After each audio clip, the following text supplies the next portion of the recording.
Welcome back to our series of political science. In today's video, we will talk about impact of Cold War on international politics. Before we jump to our main topic, let's go back and see the introduction and meaning of Cold War. जो cold war है वो soon after conclusion of second world war देखा गया था. ये different type का sort का struggle था ग्लोबल लीडरशिप पाने का, जो हमारे सुप्रीम पावर्स थी उस टाइम की United state and sovereign union के बीच में देखा गया था. इसका ड्यूरेशन था 1945 से 1990 के बीच में. ये कोई एक्चुअल वॉर नहीं था पार्टीज़ के बीच में. ये एक ऐसा वॉर है जो कि आर्म वॉर नहीं है. इसका मीनिंग ये है कि ये एक ऐसा वॉर है जो आर्म वॉर नहीं है. ये एक डिप्लोमेटिक स्ट्रगल है between two super power to achieve world supremacy. अब हम देखते हैं impact of cold war on international politics क्या है.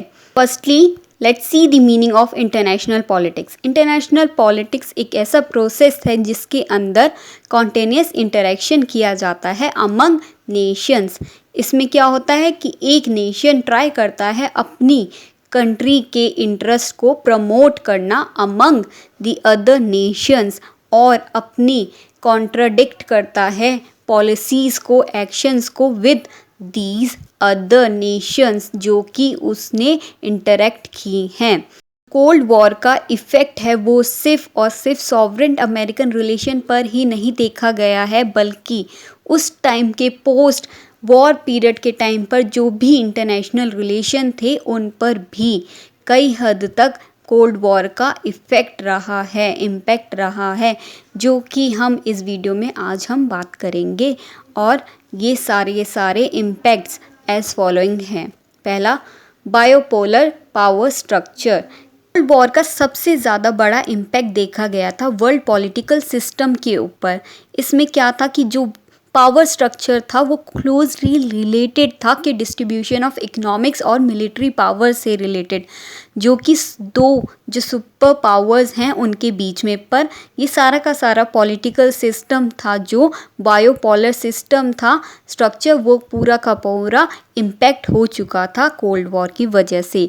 Second, atmosphere of bitterness. Cold war की वजह से जो वर्ल्ड का एटमॉस्फेयर था वो बिटरनेस से भरा हुआ था. ठीक है, यहाँ पर लोग ये भूल चुके थे पीस क्या होती है और पीसफुल इन्वायरमेंट बिल्कुल ही ख़त्म हो चुका था. थर्ड इम्पैक्ट देखा गया arm races and militarisation. More and more armed force are being used. उसमें बहुत ज़्यादा आर्म फोर्स का यूज़ होने लगा और लोग अपना ह्यूज जो पैसा था वो आर्म्स के ऊपर, डेंजर वेपन्स के ऊपर लगाने लगे थे. सोशो इकोनॉमिक डेवलपमेंट तो भूल ही चुकी थी उस टाइम पर सॉवरेन जो भी ये पावर्स थे, सुपर पावर्स थे, ये सब सोशो इकोनॉमिक डेवलपमेंट भूल चुके थे और ये सिर्फ और सिर्फ अपना पैसा डेंजरस वेपन्स के ऊपर और आर्म्स के ऊपर लगा रहे थे. और ये थाउजेंड ऑफ स्ट्रगल कर रहे थे कि पावरफुल न्यूक्लियर वेयर हाउस बन सकें और ये कैपेबल हो सकें कि एक बार में हम डिस्ट्रॉय कर सकें वर्ल्ड को.